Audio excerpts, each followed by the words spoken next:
Hi, everyone. You are listening to Play Now, Play for Life, a podcast for music educators. I'm your host, Aaron Hansen. I'm a former music teacher for 29 years and now a part of the West Music team. Every episode, this is our third one, we sit down and chat with experts on music education topics to learn about their tricks of the trade and organizations and anything to do with music. And today we are talking with Tom Michalek, who is the current president of the Organization of American Kodály Educators, otherwise known as OAKE. And we'll be discussing their organization and their method and their conference and all kinds of things that are coming up with their organization. So it's very exciting. So Tom, welcome. Thank you, Aaron. It's great to be here today on a cloudy day in Nebraska. Very excited because this is not, like I said, I'm an ORF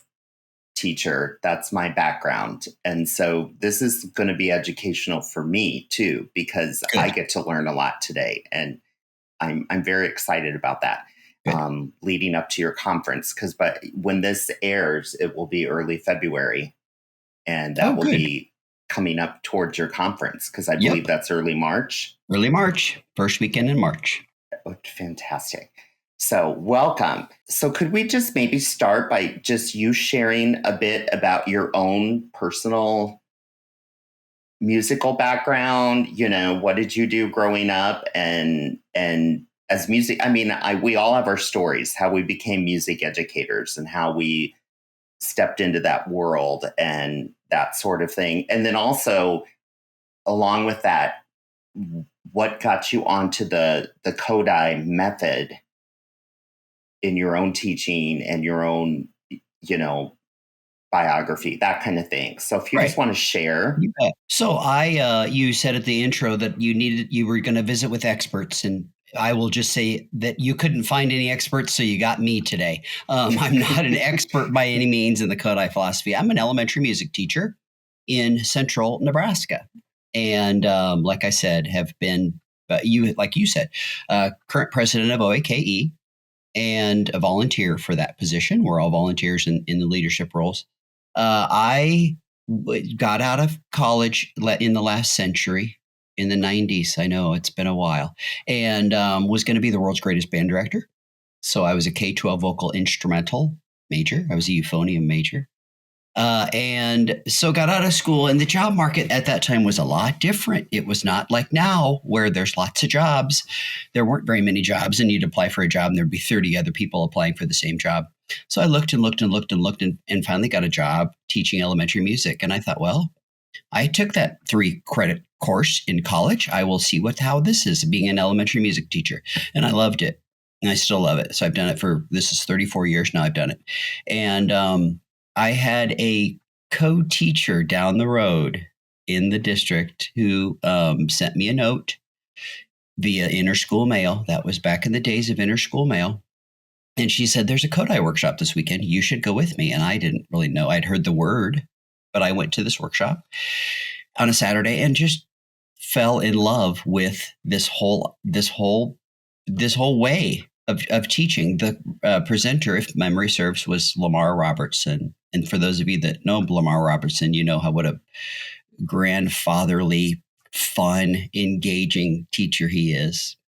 And I fell in love with the structure of Kodály teaching and the sequence of all of it. And it showed me how to teach a particular concept, what I was supposed to say at each step of the way, and what kids needed to grasp what we were studying. So I got involved then in the local chapter, the Plains States Kodály organization in the Lincoln and Omaha area, and would go to the workshops. And I also went to ORF workshops along the way. So I was hopefully kind of getting lots of materials from lots of different perspectives.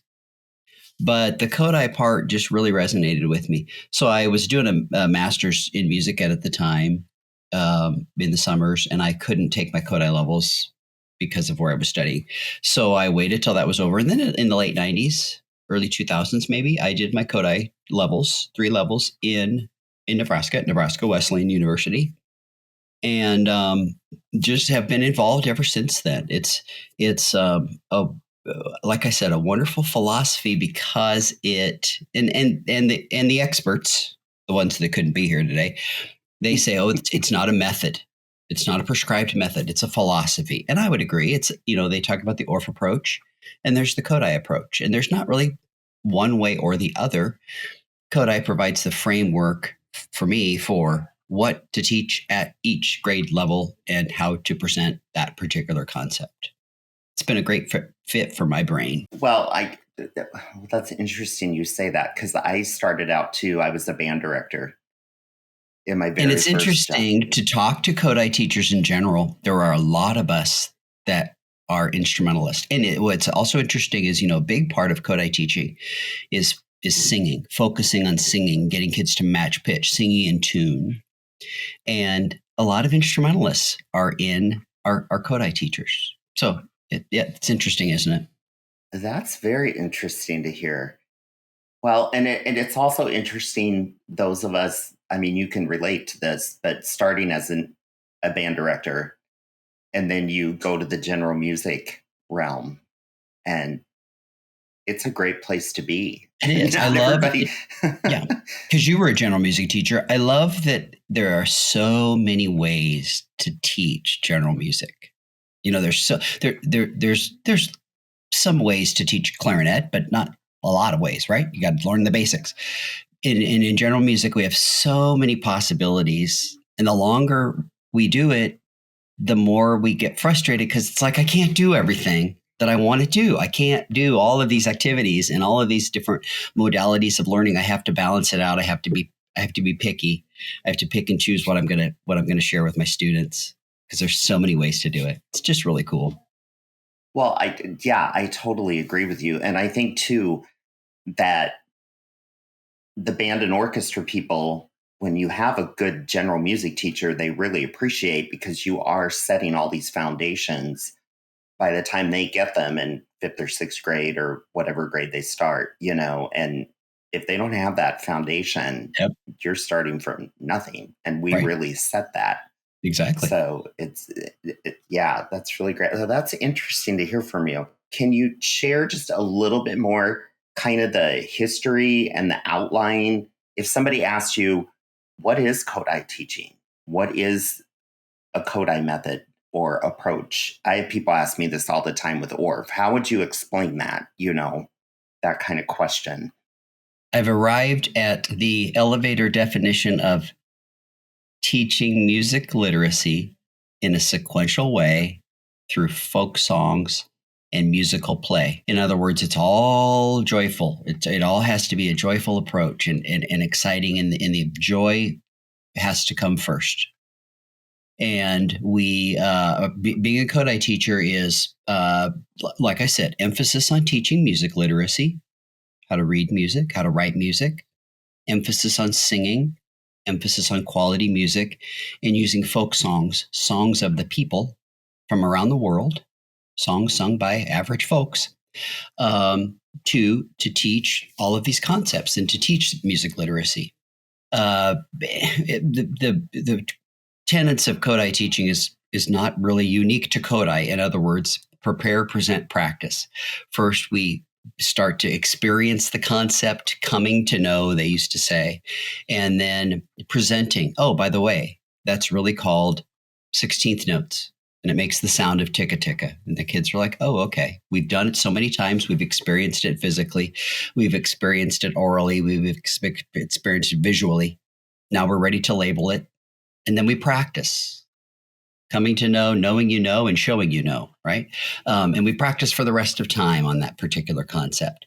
And like I said, we focus on those 3 modalities: physical, oral, visual, kinesthetic, and focus on using quality music.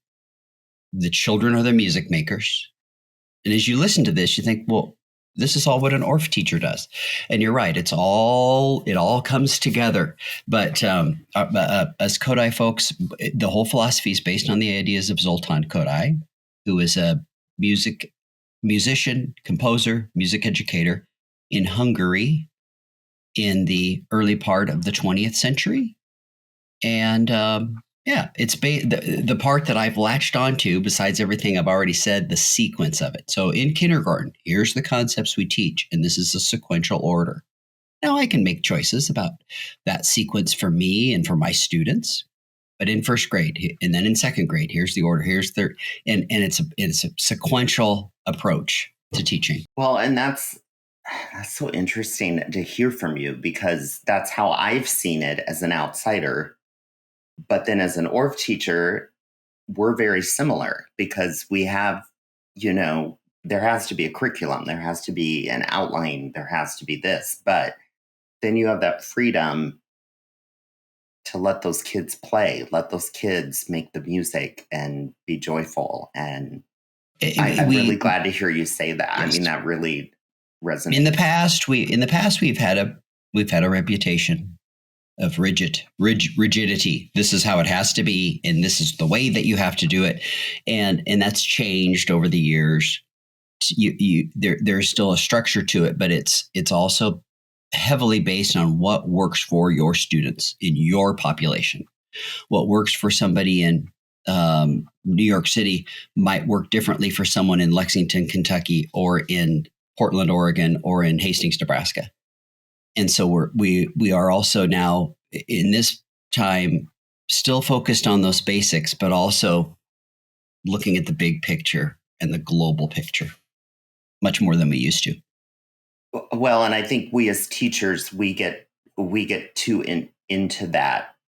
That's always the number one question at a workshop. What grade level do you do this with? Well, it depends on your kids. I mean, it depends on your population, and what for my second graders might be your third graders, or could be your first graders. I mean, it's just where they're at. And so I'm glad to hear you say that, because I think that's really valuable for people to hear, because it's so true.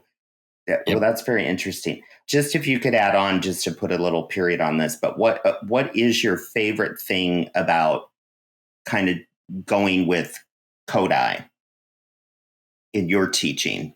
My favorite things are the focus on singing games, joyful music making activities with kids, the sequence of the approach for me, and the focus on quality music, on beautiful folk songs, and age appropriate, of course, but they never get old, right? The materials that I use, and I'm a regular old teacher. I don't think the Kodály police are watching this podcast today.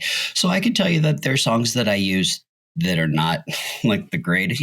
I throw in some ear candy once in a while, and I get tired of that music, right? But like folk songs that are simple, music of the people, I never get tired of it. It's just beautiful stuff. And the kids don't either. Well, there's a reason they've been around forever, because they carry through. I mean, they've stood the test of time. Yep. Exactly. Well, can I ask you this question? Because I'm kind of a movement is my area. Where does that fit in with your teaching and with the whole method and everything? Because I know Kodály is a little more focused on singing, but I know you move, you have to. Amen. So for most of us that are Kodály teachers now, we incorporate a lot of movement, creative movement, but also a lot of folk dancing. Some of the movement that I use in my classroom is purposeful, because let's say I'm teaching 16th notes and I have this folk dance and it has the 16th note pattern in it, etc. But a lot of it, folk dance wise, this is a great dance for this particular grade level, or this activity is a great activity for this particular age of children. So I'm going to use it at this particular time in the year because it fits really nicely with what else is happening. But maybe it doesn't focus on a particular concept that I'm teaching at the time. A bigger picture, though, is all of the activities like folk dance, instrument activities, recorder, guitar or ukulele, creative movement. I could go on. They can support the concepts that I'm teaching. So yes, singing game, singing in tune, reading and writing, is the basis, but then all the other activities supplement and support everything that's happening. I know we were going to talk a little bit about how do we incorporate it all? Well, that's the art of it, isn't it? Because it's easy, relatively easy to find activities that are appropriate for second grade. Hey, I went online. I found all these great activities for second grade. But we know that we can't just go activity. That it doesn't soak in. The learning doesn't soak in, that we lose children along the way. We lose their attention. So the art of it is how can I put the concept first? This is the concept. And now I'm going to find activities that support that concept. And now I've got to structure them over the course of the next 30 to 40 minutes in such a way that the kids are focused, and then they're a little bit more relaxed and they let out some energy. And then we refocus again, and then we're sitting, and then we're standing. And now we got to turn this direction in the classroom. And now it's putting it all together. That's the art of it. That's the part that I love.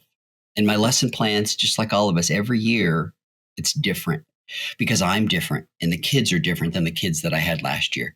How can I put this activity, all of these activities, how can I put them in an order that makes sense to me and makes sense to them, and that it just threads through the next 30 to 40 minutes without really any abrupt pauses or abrupt breaks? Okay, now we're going to do another activity.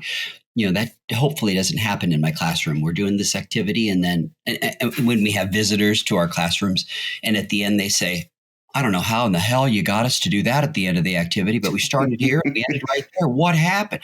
It's like, yep, that's the fun of it. I didn't invent it. But I learned it from other people and by watching master pedagogues over the year and weaving it all together. It's great fun. Well, and I don't know how you feel about this, but I always felt when I was teaching, you have the lesson plan, but it really doesn't take shape till after the lesson, because then you go back and you right. Okay, this didn't work. Scratch that out. But this did work, or we changed it. The kids did this, and then now here's the lesson plan for next time. Yes, it always changes. You're right, and it can change, can't it? On the time, the day. Oh, it snowed. Oh, there's a full moon. Oh, there was an assembly this morning at 9:00. And even though it's at 2 p.m, that had an impact on how things are unfolding here. Or fire drill. Right. It'd be easier if they were little robots, wouldn't it? Because we've got all this stuff that we're going to do, and here's how it's going to unfold in my head, and it's beautiful. But they're not robots. They're different every day. And so we roll with the punches, and we restructure, and we reflect. And why didn't that work? What yesterday it worked so well. What did I do different today that it didn't work? It's a hugely reflective process. Never the same. Can you talk a little bit more about, I always like to hear people's pathways. You are now president of OAKE, and just how that what was your you kind of said a little bit earlier, but it's just interesting, I think, for people to hear. They always think, well, I could never be in that leadership role. I could never, and it's like, no, you can. I mean, right. We're just regular people, right? We're regular people. Like I said, I went to those workshops when I was a young teacher, and I think it's so important for young teachers to connect somewhere, ideally in person, with other teachers that think like you do and that have faced the same challenges that you do, whether that's through an ORF workshop or a Kodály workshop or a Dalcroze workshop or a NAFME workshop, but to connect with other people. So I connected with the Kodály people. And at the time, I'm sure it's like this a lot of places around the country. You go to an ORF workshop from the ORF chapter one weekend, and then the next weekend you go to a Kodály workshop. It's the same people, right? But I got involved in the Kodály chapter, and they needed a newsletter editor. And this was back in like the mid 90s when very few people knew how to print. It was kind of a big deal. And so I was the newsletter editor. And then they said, hey, we need a new chapter president. And I was like, well, I had a couple levels of Kodály by then probably. And I was like, well, okay, I'll do it. And our chapters, in case you're listening and you're thinking, well, what does a chapter do? We get together about 3 or 4 times a year. And we have PD, we bring in a clinician, or we combine with the ORF chapter. We both work together to bring in a clinician. Or we have nowadays a Zoom workshop, or we have a book study, and we just get together and we listen to the clinician from like 9 to 1 on a Saturday was always kind of our historical model, and learn new songs and new techniques and what the research is currently saying about how kids learn. And so I was the chapter president, and I worked with the team to, bring in those clinicians, decide our programming for a couple of years. And then I think I was nominated to be on the national board as a regional representative. And I did that for a term or two. And then a few years later, the OAKE is divided into 4 divisions geographically: Eastern, Western, Southern, Midwestern. And I live in the Midwestern division. So I was asked if I would run for division president. So I oversaw the chapters in the division. And by overseeing, it's not really a supervisory role as much of it is a assistance role. How can I help you? What do you need? Oh, you know what? This chapter needs the same thing. Let's, put you two in touch. What resources do I know of that can help you at the chapter level? And all throughout that, then I was also involved in committee work. OAKE has a relatively large committee structure. About 10 to 15% of our members are involved in our national committees, whether that's supporting our chapters or putting on our national conference or our equity committee, et cetera. And so I was involved in committee work. And then they said, well, we need somebody to run for national president. Would you do it? And for me at this time, my daughter, she's in college. So she was getting ready to go off to college. We have an empty nest, Amy and I. And I was like, yeah, this is a good time. I'd like to give it a try. Talk about learning curve. My good friend Leanne Garner, the president-elect of OAKE, always talks about, drinking from the fire hose. That's really what it was like. And it continues to be that. But it's just such a privilege. It really is the privilege, professional privilege, and an honor to be in this role. And it's really about helping people. And a lot of it I'm discovering is what's prepared me is structuring a classroom. I'm a relatively small school, 350 kids. But you get to know those kids, and you get to know who learns best in what ways based on our experience with them. You need to sit in front. You need to sit in back. You tend to learn when you look at the board. You tend to seem to grasp things when you hear me talk about them. You tend to need to always be moving and doing everything. You learn that. And adults, all those students that we teach, they grow up. And some of them become music teachers. And so that's a big part of being in this role is helping people to be the best versions of themselves professionally. How can I do that? How can I help people be leaders in their position within the organization? It's really an honor to do it. I'm getting to know so many smart people. Kodály said, spend time with people who know more than you. And that has been my guiding philosophy over the last 3 years. Well, I 100,000% agree with everything you're saying, because I served on the AOSA national board for 3 years. And you learn, especially in your role as a president, like you said, you learn, how can this is their strength. So let's grow that strength. Because that's where they really bring stuff to the organization. But at the same time, I don't know how you feel, but it was very interesting for me to serve on the national board, because now you see the organization and how it's all structured, where you don't see that when you're just a member. I mean, you go to the workshops, you go to the conferences, you do everything, but you really don't know how the organization works. And for me, that was huge, because it was all the stuff that goes on behind the scenes that I really didn't know. Absolutely. And it's seeing all the stuff behind the scenes, the things we have to do just to keep the lights on, and the structure of the organization and how it works. And also keeping in mind that I'm only going to be in this role for 2 years. We have an executive director, just like AOSA, who's the longitudinal person. Lauren Hirsch is our executive director, and she's fantastic. And so if I think to myself, oh, this is not how this should be structured. It should be structured this way. I always have to think, now, wait a minute. I'm not going to be doing this for much longer. How is this something that can be sustained, this particular piece? But yes, you see all of those things behind the scenes and how it all fits together. I always used to think when in my early career, what do these music teachers have to talk about? I mean, my gosh, they're music teachers, for goodness sakes. How difficult can it be? But there's so many meetings that we have about the organization and about the chapters and about the structure of the organization and how we can best make it all work so that we can serve teachers. It's amazing work. And to sit on those executive boards, I mean, I just felt so honored for those 3 years because the people you get to work with, I mean, we all have a common goal and we're all there for the same purpose. Exactly. And the cool part is, you're sitting at those AOSA meetings and I'm at these OAKE meetings and we're talking OAKE business or AOSA business, but in between at like the little breaks or, at a conference when we're not in a meeting, these people now and you can say, hey, what do you do when your fifth graders do this and you try this and it doesn't work? And you make friends with these people and you listen to them. And then, oh, I know this person, they're doing a session on recorder. I didn't know they were a huge recorder player. I just knew they were good with being a treasurer.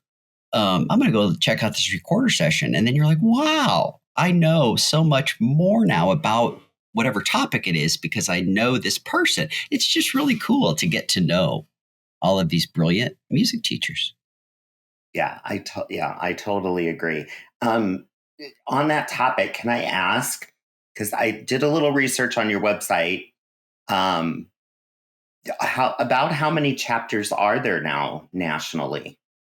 Over 40, about 42, 43 chapters around the country. And we're fairly spread out geographically around the population centers of the U.S. And some chapters are larger than others. But yeah, it's always adding more. It seems like we're always adding new chapters. Well, that's exciting. That's great for any organization. Absolutely.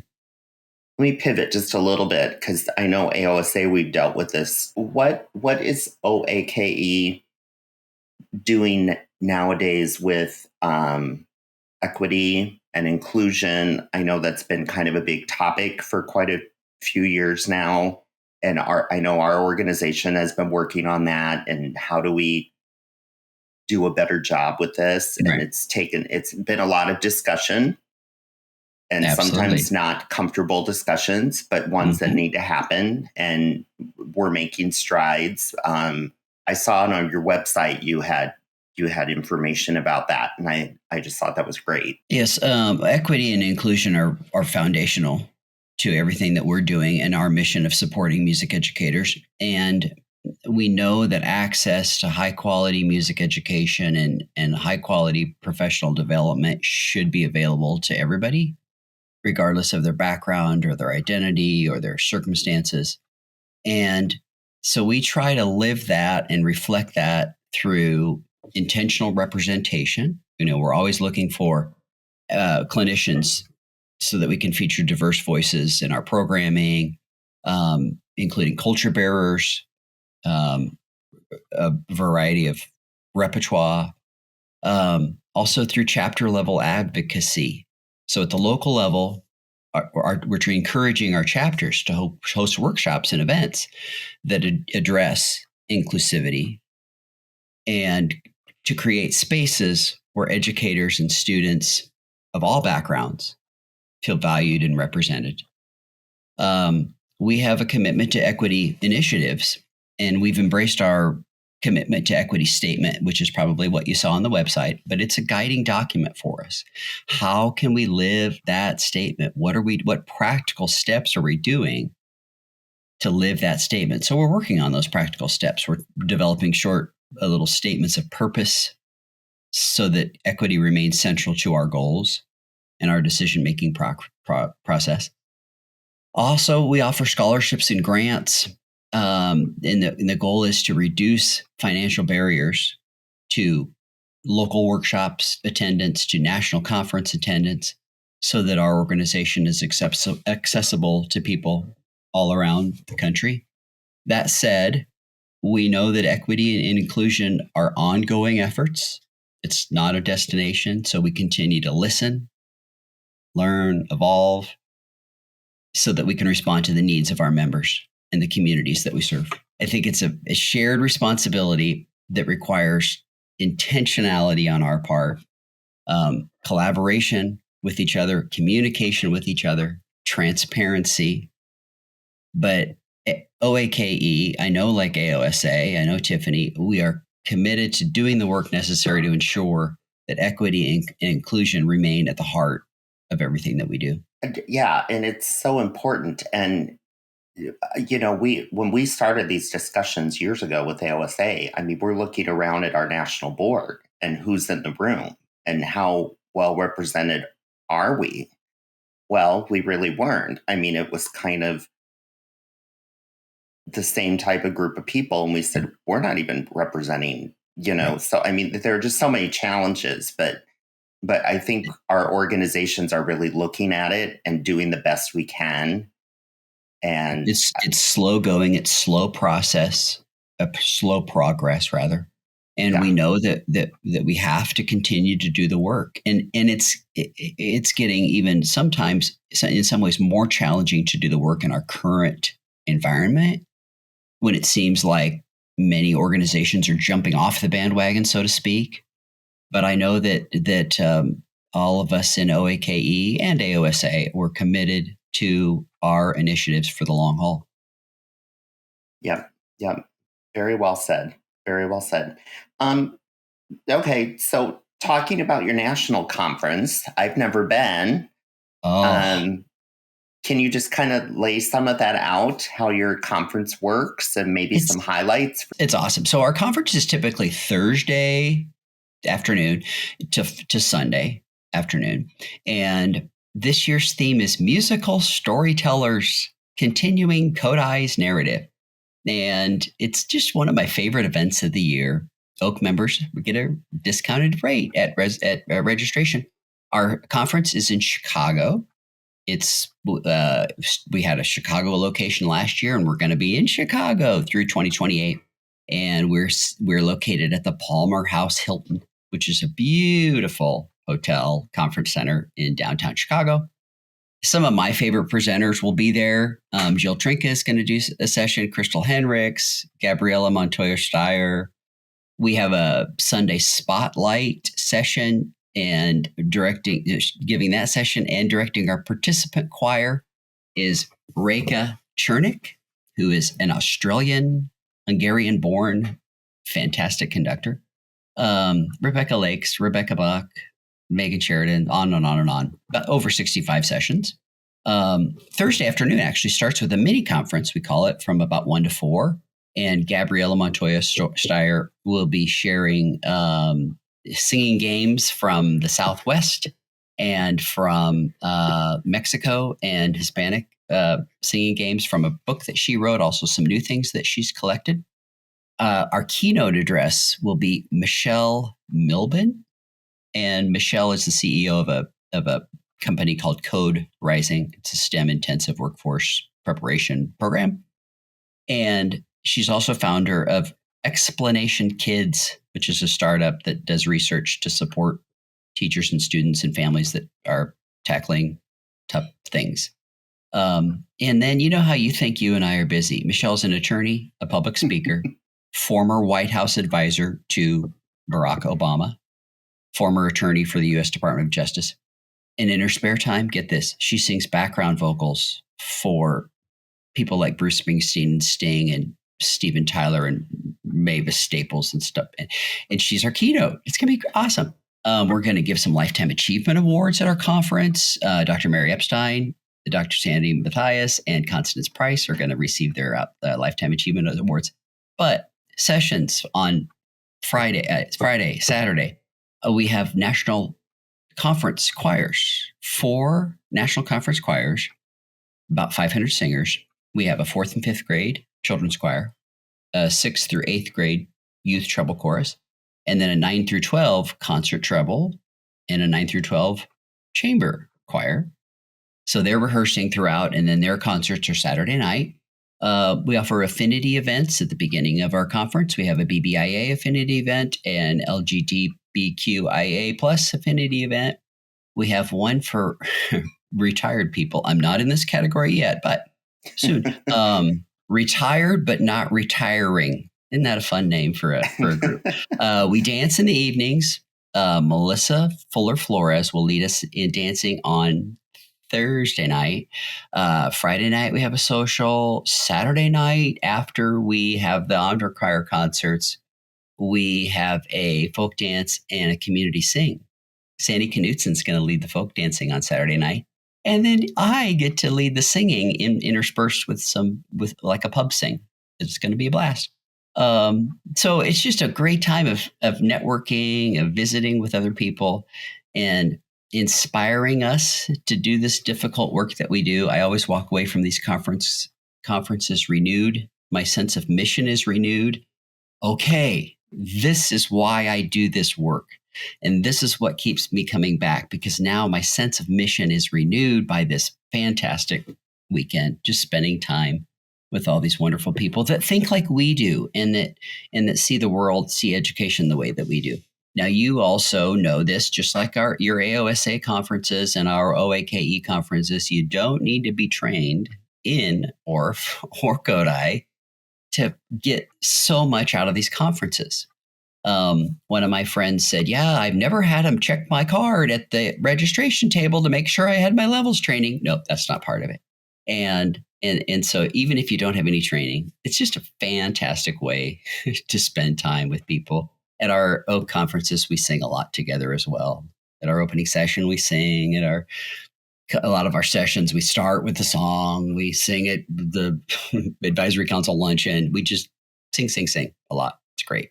So come all to Chicago first weekend in March, and have a great time with us. Well, your conference sounds like a lot of fun. You need to come, Aaron. It is. You need to be there. Maybe I'll talk to my president. Well, yes. And we always call it our family reunion. Right. I mean, We're just like, this is when I get to see all these like-minded people and make music and learn. And we just call it the family reunion because that's what, yeah. And I totally agree with you. You come away at the end and you just feel refreshed, renewed, excited. Right. Absolutely. Great fun. Wonderful. Can I ask you this question? Because this is always something teachers ask, especially new teachers. Do you have any suggestions on how teachers can advocate a little bit to attend the conference? Because I know there are teachers, you talk to them and they say, oh, we're not allowed. We can't go. They won't allow us to go. And maybe any tips? Right. Well, actually on OAKE.org, we have a letter that's a template that you could alter and give it to your administrator. But basically, when I've asked my administrators over the years about attending, rather than saying, "Hey, there's a conference in Chicago, I really want to go. Can I?" I stress that, hey, I'm committed to delivering the best possible instruction that I can, and I'm committed to continually learning more about what I do and about how children learn. And I want to provide the best music instruction for our students. So there's this conference I'd like to go to. And the reasons I'd like to go to this one and not the one in nearby is because it's packed with PD from distinguished and diverse national and international presenters. Like I said, at the OAKE conference, over 65 sessions. And I'm going to have to choose from those, Mr. or Miss Administrator. And the ones that I'm going to choose are going to be focused on, and then you fill in the blank. So maybe there's a school-wide initiative that you feel like you can be part of. Maybe there is something that's important to your community, and you're going to focus on learning about that at this particular conference. And so tell your administrator that. Talk about how you're going to observe processes, live teaching demonstrations, how you're going to observe and be a part of musical performances. You're going to be able to watch the OAKE National Honor Choirs. And you could even throw out, hey, OAKE offers comp registration for administrators if you want to come with me. And then so you're focusing on what you're going to learn and how you're going to pass that along to your students, focusing more on that part of it and less on, hey, I want to go to Chicago for the weekend. Will you give me some money? But it's more about how is this going to impact our building? Yeah, I totally agree. Or, and another thing I've done in the past is maybe there was a certain area I wanted to improve on as a teacher more. So this year I'm going and I want to take 3 recorder sessions because I just need to work on that myself. Right. So I can teach it better. And, because they want us to be lifelong learners. And then you can always offer, hey, when I get back, I will have a PD for the other music teachers in the district, and I'll share with them everything I learned. And, oh, okay, well, if you're willing, so that could be another selling point.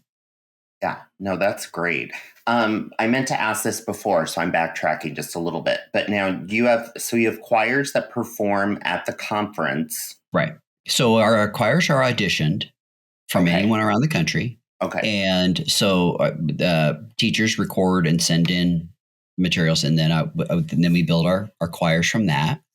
Our conference choirs, kids from all over the country participate in that. They start rehearsals, I think, on Wednesday, and then they have their concerts on Saturday afternoon, Saturday evening. Okay. And so our honor choir clinicians are the best of the best from around the country, the best Kodály choir conductors that are out there. Georgia Newland this year is directing one of our choirs, and she's an amazing choral educator and just a lot of fun to watch. She is amazing. Yeah, she is. And then 3 others. Well, you're full of information. Now, what are some of your favorite resource materials that you use in your teaching? Just some tried and true. For me, I've picked up a lot of things over the years, right? Sure. At these workshops and through my training. And so I use a lot of the materials that I've grabbed over the years. And I use, as far as new songs and new folk songs, there's an online collection called the American Folk Song Collection, which is through the Kodály Center, which is now, it used to be at Holy Names in California. Now it's at the University of the Redlands in California. And then as far as like print materials that I use, my current favorite folk dance book is Join Up Hands by Sue Holsether. And it's great. Sue is a good friend and an amazing folk dance teacher. And her book presents the folk dance, but then it also presents, here's the challenges of this dance. Here's the traps that the kids are going to fall into. So here's how you might want to structure it. Teach this first, say this, and then try that, and then teach this part next. And here's a phrase you can say to teach this particular part of the dance. It's just this great teaching book. I still am in love with all of the New England Dancing Master materials, all the Amidon stuff. I think Peter Amidon is like a god. I just think he's the best. And Mary Alice. But I look for materials now by Karen Howard, Gabriela Montoya Steyer, Myrna Cabrera. Rachel Gibson has a great book, Canta Conmigo, Singing Games from Guatemala and Nicaragua, which is about a 3-year-old book. I still use a lot of game plan materials by Jeff and Randy, Chris Gingelelis, because that game plan curriculum is just so structured and it really is usable in a great way by a Kodály teacher and an ORF teacher. I think they just do a masterful job of putting it all together. I haven't yet explored, because my district hasn't delved into the purposeful pathways, but I have a feeling based on those authors that would be another fantastic resource. I tend to, now just like when I go to a conference, I look less at book titles and session titles, and I look at presenter names. Because I know, this presenter, they're fantastic. Whatever they do is going to be great. This author is great. I'm going to buy this book because this person puts out great products. Yeah, I totally agree. And, the other thing that's really exciting, I think, is that we're seeing younger people coming up. There was a time when we looked at AOSA like, okay, everybody's getting older. Like, who's going to start picking up the mantle here? Right.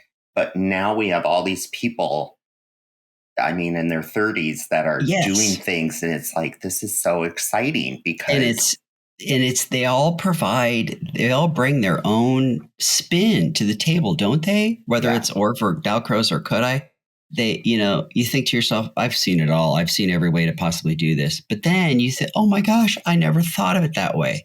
I never framed it in that way, the way these people are. Yes, it's just great to watch those young, energetic, excited presenters. Well, and I Agreed. think I mean, you and I are relatively close in age apparently here, but I think, I have people ask me, they say, what do you have left to learn? Like, like, why are you still going to conferences? And it's like you just said, with these new people coming up, I said, listen, there are always new ideas.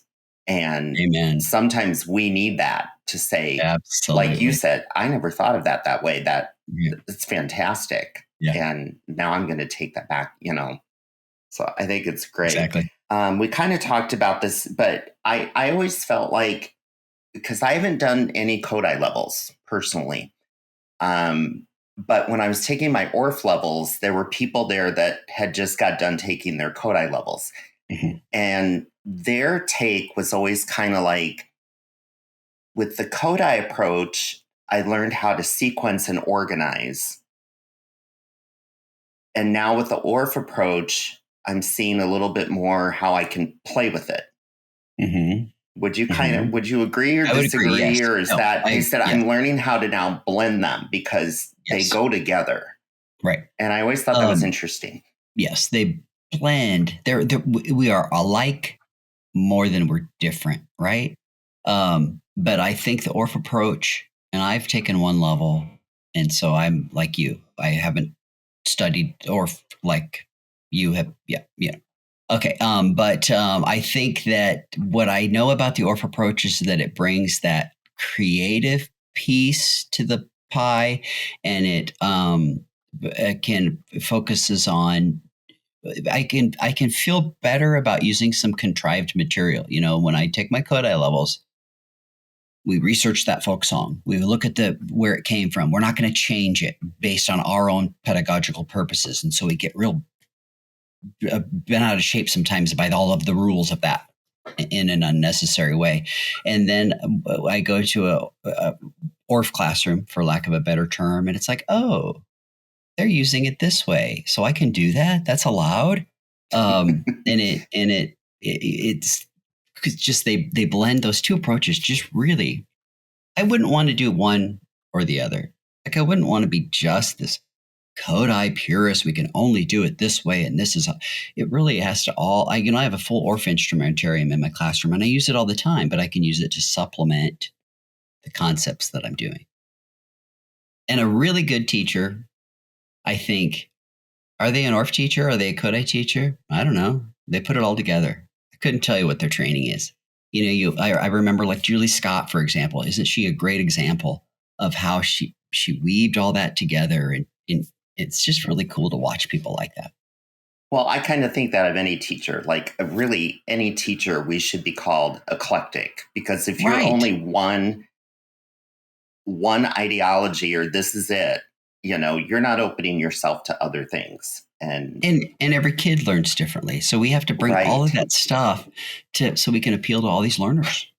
And I don't know about you. I mean, as I get older, the kids are changing, and there's so much more diversity than ever before. And so we have to adapt, and we have to. Yes. And kids learn differently, right? They learn differently than they did 5, 10, or 20 years ago.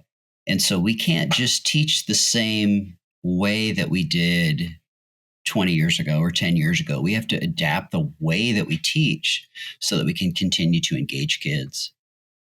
And I think the more of these sorts of workshops and conferences I can go to, the more friends I can make that know of this stuff and I can learn from them, the better. Well, agreed. Mm-hmm. Okay, now we're ending with the lightning round. And I know you don't know what's coming. Scares me. I know this is kind of scary, Aaron. These have been we've recorded the first 2 podcasts with West Music people. And this was my favorite part because I had no idea what they were going to say.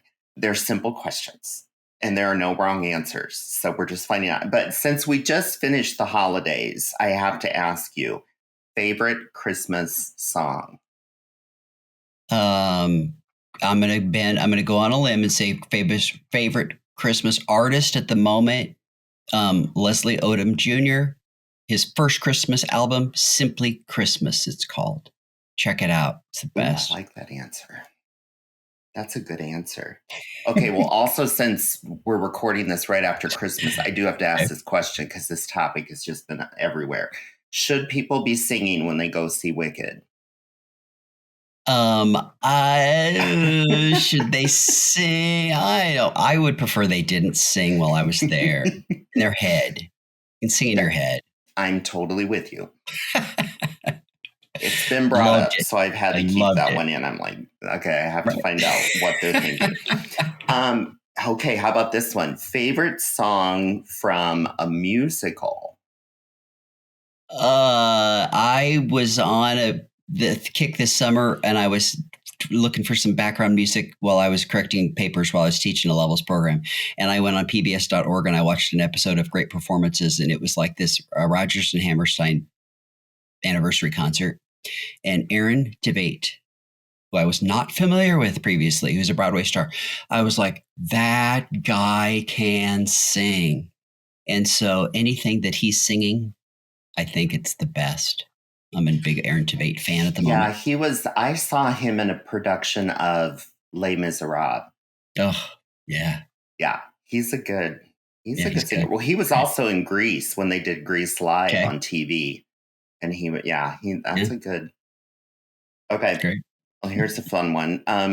Which do you prefer for a dance, a ballet or a tango?